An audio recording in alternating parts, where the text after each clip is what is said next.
Another day, another basketball stories na naman ang pagkukwentuhan natin.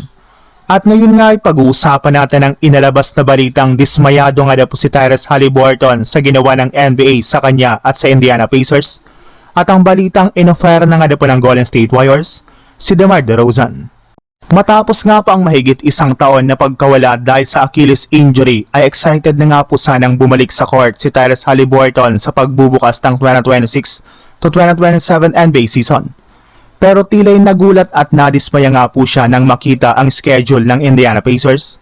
Since sa halip nga po na sa kanilang home court o isang nationally televised game, ang comeback nga po ni Haliburton ay mangyayari sa road game kontra sa New Orleans Pelicans sa October 21 at hindi ito naka-national television.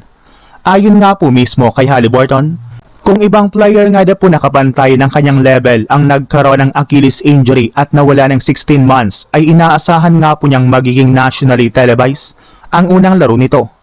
Pero kahit na ganoon, malinaw na hindi naman niya minamaliit ang Pelicans, gayong binati pa nga po niya si Trey Murphy at sinabing mahal niya ang New Orleans.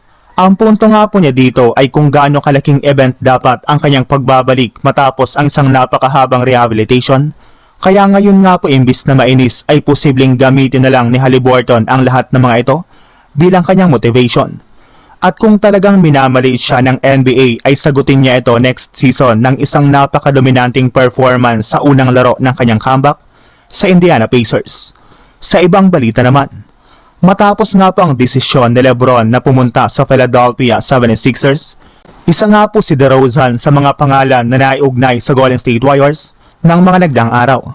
May inilabas na rin naman nga na pong balita ngayon na inoffer na nga na po ng front office ng JSW ang kampo ni DeMar DeRozan ng isang mid-level exception. Para nga po sa inyong kaalaman, sa kabila nga po ng mga ginawang move ng Warriors ng mga nagdaang araw, ay may access pa rin nga po sila sa isang mid-level exception na nasa humigit kumulang $15.1 million depende iyan sa kanilang final salary cap situation. Pero hindi lang naman nga na po pera ang habol nito sa Warriors, gayong mahalaga rin naman nga pang magiging role niya sa kanilang lineup at sa kanilang rotation. Posible nga na pong gamitin siya ng team bilang secondary scorer at shot creator na makakatulong kay Curry.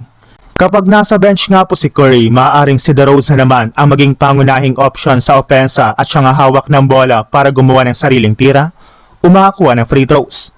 At kahit man nga po 36 years old na, ipinakita pa rin nga po ni DeRozan nung nakarang season na kaya nga po niya mag-produce ng opensa matapos nga po siya mag-average dito ng 18.4 points at 4.1 assists per game.